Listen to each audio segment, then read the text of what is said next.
이 시간 우리 함께 보실 말씀은 마태복음 1장 21절에서 23절 말씀입니다. 우리 한 목소리로 같이 읽도록 하겠습니다. 시작. 아들을 낳으리니 그 이름을 예수라 하라. 이는 그가 자기 백성을 그들의 죄에서 구원할 자이심이라 하니라. 이 모든 일이 된 것은 주께서 선지자로 하신 말씀을 이루려 하심이니 이르시되 보라, 처녀가 잉태되어 아들을 낳을 것이요 그의 이름을 임마누엘이라 하리라 하셨으니 이를 번역하면 즉 하나님이 우리와 함께 계시다 함이니라. 아멘. 아멘. 오늘은 크리스마스입니다. 우리 옆에 분과 인사 한번 나누도록 하겠습니다. 메리 크리스마스. 메리 크리스마스.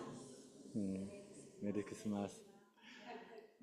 저희가 또 주일날 뵙고 또 수요일날 뵈니까 참 너무 반갑습니다. 그리고 또 우리 교회는 다른 교회는 또 안 주는 혜택이 있습니다. 뭐냐면 크리스마스 때 밥 주는 교회가 별로 없습니다. 근데 우리 교회는 또 밥이 준비되어 있습니다. 그래서 여러분 가실 때 그냥 가지 마시고 선물도 준비됐으니까 선물도 받으시고 그리고 그 밥도 이렇게 드시면 되겠습니다. 자, 오늘은 예수님께서 크리스마스 때 우리에게 보여주신 세 가지 사랑의 모습이 있습니다. 세 가지 사랑. 그 세 가지 사랑을 묵상하면서 여러분과 은혜를 나누도록 하겠습니다. 하나님이 우리에게 보여주신 첫 번째 사랑은 주도적인 사랑입니다. 주도적인 사랑. 하나님이 왜 마리아를 선택하셨는지, 왜 요셉을 선택하셨는지 그 이유를 여러분 알고 계십니까? 많은 사람들이 그 사람의 어떠함이 하나님의 선택의 조건이라고 얘기하지만 그렇지 않습니다. 하나님이 요셉과 마리아를 선택하신 이유는 온전히 하나님의 주권적 선택입니다. 마리아가 자신의 하나님의 선택을 받았던 것에 대해서 감사했습니다. 그는 이렇게 찬양했습니다. 내 영혼의 주를 찬양하며 내 마음이 하나님 내 구주를 기뻐하였음은 그의 여정의 비천함을 돌보셨습니다. 보라, 이제 후로는 만세의 날을 복이 있다 일컬음이로다. 즉 하나님께서 마리아를 선택하셨을 때 마리아는 자신을 비천한 날을 선택해 주셔서 너무나 감사하다고 감사의 찬양을 드렸고, 또 이후로는 만세에 내가 복된 여인으로 일컬음을 받게 될 거라고 예언까지 했습니다. 정말 그럴까요? 정말 그랬습니다. 왜냐하면 여러분이 한번 검색을 해보십시오. 동서고금을 막론하고 가장 존경받는 여인이 누군지를 검색해 보십시오. 그러면 여러 사람이 나오겠지만 그 사람과 마리아를 비교하면 마리아는 비교 불가한 사람으로 나올 겁니다. 즉 동서고금을 막론하고 가장 존경받는 사람은 마리아가 됐습니다. 왜 그녀가 가장 존경받는 사람이 됐습니까? 하나님이 그녀를 선택하셨기 때문에 그렇습니다. 즉 뭐냐면 하나님이 우리를 사랑하실 땐 그 사랑이 주도적인 사랑이라는 겁니다. 하나님은 우리의 사랑을 받고 그 사랑의 보답으로 우리를 사랑하시는 분이 아닙니다. 다시, 하나님은 우리의 사랑을 받고 그 사랑의 보답으로 우리를 사랑하시는 분이 아닙니다. 하나님의 사랑은 주도적입니다. 하나님이 우리를 먼저 선택하시고 사랑했기 때문에 그 사랑의 반사로 우리가 하나님을 사랑하는 겁니다. 믿으십니까? 그렇다면 여러분도 하나님의 사랑법을 배워 그렇게 사랑하셔야 됩니다. 저 사람이 나를 사랑해주면 내가 그를 사랑해주겠다. 그 사람이 나를 사랑할 수 있도록 이끌어주길 바라는 그런 사랑은 하나님이 우리에게 보여준 사랑이 아니라는 겁니다. 어떻게 하라고요? 내가 먼저 그를 사랑하는 겁니다. 다시 어떻게 하라고요, 여러분? 내가 먼저 그를 사랑하라는 거예요. 그러니까 사랑의 주도권을 상대방에게 주지 말고 어떻게 하라고요? 내가 그 주도권을 잡고 사랑을 끌고 나아가라는 겁니다. 그것이 크리스마스 때 하나님 우리에게 보여주셨던 첫 번째 사랑의 모범입니다. 자, 그 다음에 두 번째 사랑입니다.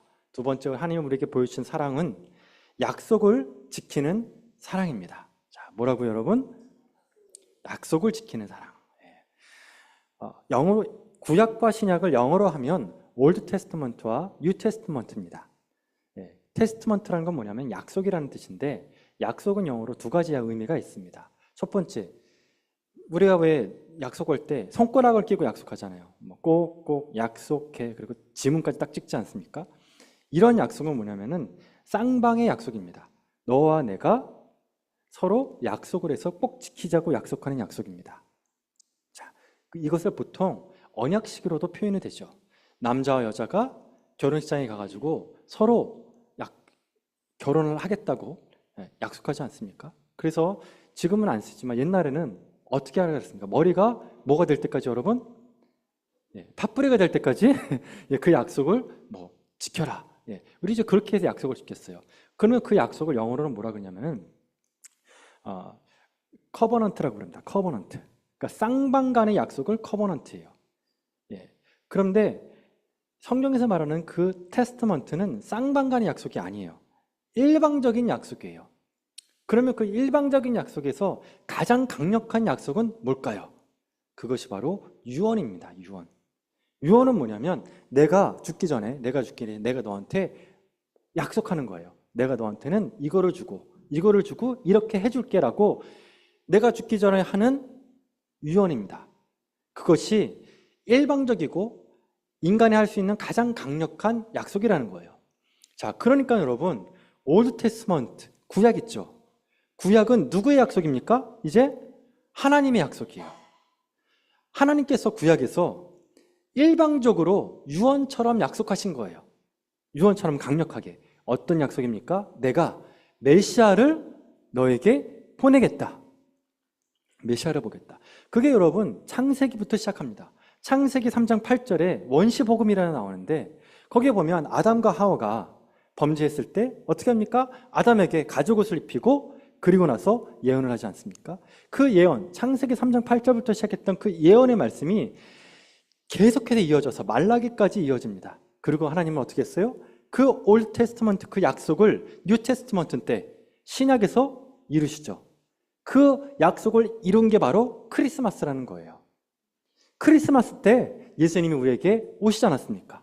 메시아가 오셨죠. 즉 그러니까 하나님은 올드 테스트먼트의 그 오래된 약속을 성취하셨다는 거예요. 자, 그러면 하나님은 약속을 지키시죠. 그것이 사랑이에요. 크리스마스 때 보여준 사랑. 그러면 동시에 예수님은 떠나가실 때 뭘 하셨습니까? 약속을 했습니다. 한번 찾아보겠습니다. 예수님이 하신 약속. 그게 뉴 테스트먼트입니다. 마태복음 26장 64절입니다. 같이 한번 찾아보겠습니다. 마태복음 26장 64절입니다.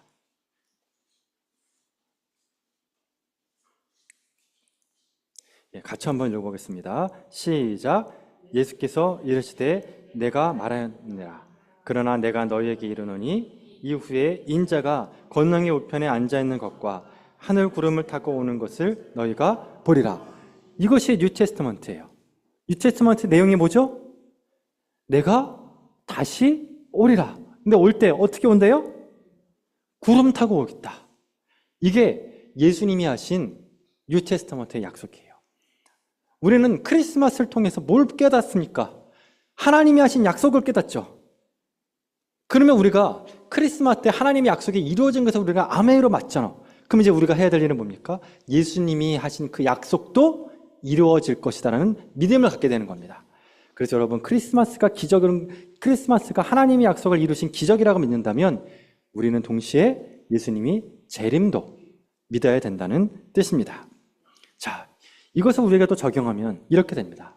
여러분의 배우자한테 여러분 결혼할 때 여러분 배우자가 여러분한테 약속한 거 있죠? 그럼 그 약속을 이루는 게 사랑이에요. 그렇죠? 그 다음에 또 여러분이 연애할 때나 또 친구일 때 친구와의 약속, 그 모든 것들, 부부와 부자 관계, 어떤 관계든지 여러분이 그 사람과의 약속을 지키는 것이 뭐라고요, 여러분? 사랑이라는 거예요. 성경은 사랑이잖아요. 근데 그 성경의 사랑을 반어로 쪼개면 약속이라는 뜻입니다. 그래서 하나님이 크리스마스 때 보여준 두 번째 사랑의 모습은 약속을 지키는 사랑이라는 겁니다. 자, 다시 기억하는 차원에서 첫 번째 하나님이 크리스마스 때 보여준 사랑은 뭐라고요? 주도적인 사랑이에요. 끌려가는 사랑이 아니라 내가 끌어가는 사랑이에요. 자, 두 번째 하나님이 우리에게 보여준 사랑은 뭐라고요? 약속을 지키는 사랑인 거. 약속을 지키는 것이 사랑이라는 거예요. 자, 그럼 마지막입니다. 하나님 우리에게 보여주시는 세 번째 사랑은 뭐냐면 바로 함께하는 사랑입니다. 사랑의 정의는 나이에 따라 바뀝니다. 여기에 10대부터 해서 70대, 80대까지 계십니다. 여러분 사랑을 어떻게 정의하십니까? 아마 연령대별로 사랑의 정의가 다 다를 겁니다. 제가 10대 때 가장 강렬하게 받았던 그 영화가 뭐였냐면 로미오와 줄리엣이었습니다. 저는 그 세상에 그렇게 아름다운 여인이 있을 거라고는 상상도 못했던 그 줄리엣 영화 보셨죠? 너무너무 아름답지 않습니까? 그리고 그걸 보면서 나도 저런 사랑 한번 해봤으면 좋겠다. 막 눈물을 흘리면서 봤습니다. 그런데 여러분, 지금 돌아보면 정말 그게 사랑인가 싶습니다. 왜냐하면 이유는 이렇습니다. 그 희곡 속의 로미오와 줄리엣 있잖아요. 나이로 따지면 몇 살일 것 같습니까? 저도 20대라고 생각했어요, 처음에. 근데 희곡을 보니까 중3, 중1입니다. 중3, 중1. 그런데 시간으로 이걸 쪼개서 보니까 더 재미있습니다. 로미오와 줄리엣, 중3, 중1짜리가 파티장에서 만났어요. 첫눈에 반했습니다. 그리고 그 다음날 두 사람이 신부한테 가가지고 결혼식을 올립니다. 두 번째 날. 그리고 두 사람이 헤어졌다가 일주일 만에 다시 만나는데 줄리엣이 결혼하려고 가짜 죽음을 연기합니다. 로미오가 그걸 보고 왔다가 죽은 줄 알고 자살하죠. 그랬더니 어때요? 줄리엣이 로미오가 죽은 걸 보고 또 자살하죠. 며칠 만에 벌어진 일이냐? 일주일 만에 벌어진 일입니다. 첫날 반해서 두 번째 날 결혼하고 일주일 만에 자살로 끝나는 거. 여러분 어때요? 중학생이. 지금으로 따지면 곱게 자란 학생들이 10대에 눈이 맞아 가출해서 결혼해서 살아가는 겁니다.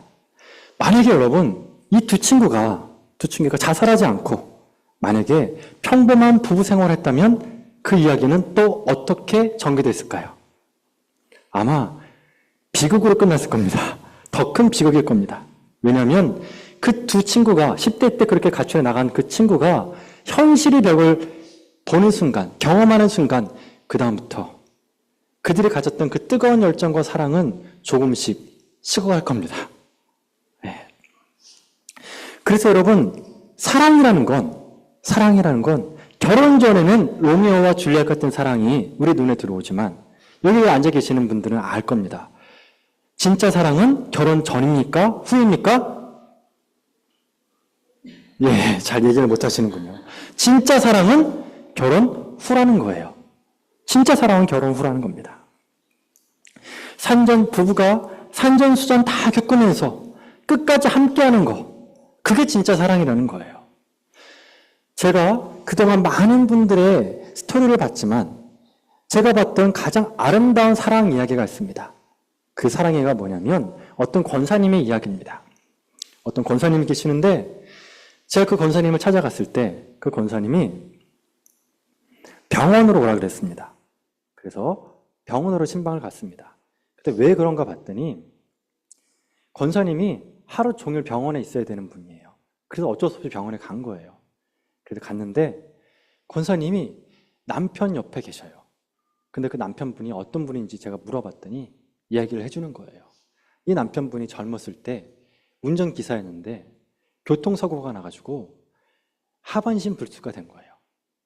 그리고 이제 시간이 지날수록 더 몸이 굳어져가지고 나중에는 음식도 삼킬 수 없는 상황까지 벌어진 겁니다. 그래서 여러분 나중에 음식 삼킬 수 없으면 어떻게 돼요? 코에다가 음식을 집어넣잖아요. 그런 상황까지 오신 거예요.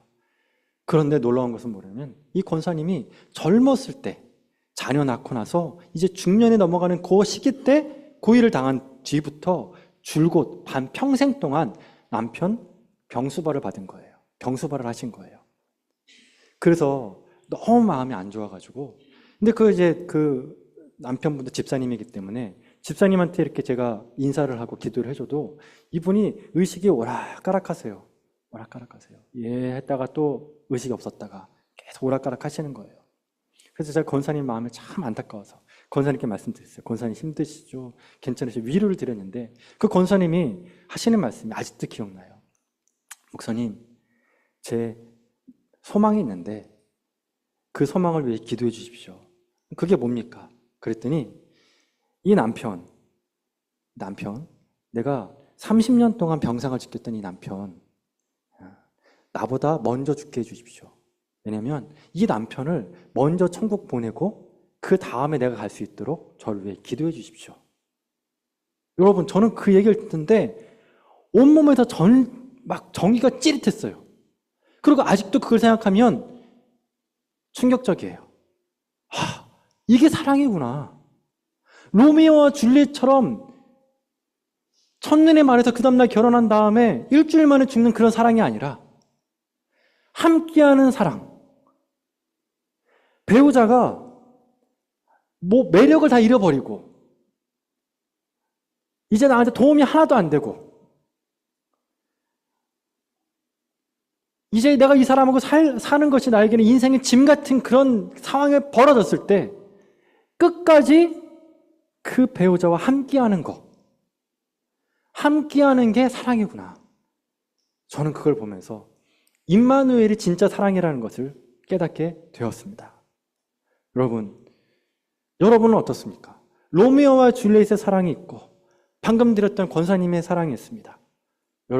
여러분은 어떤 사랑하길 원하십니까? 어떤 사랑이 진짜 사랑이라고 생각하십니까? 오늘 본문 말씀에 예수님의 다른 이름이 나옵니다. 예수님의 다른 이름이 뭡니까?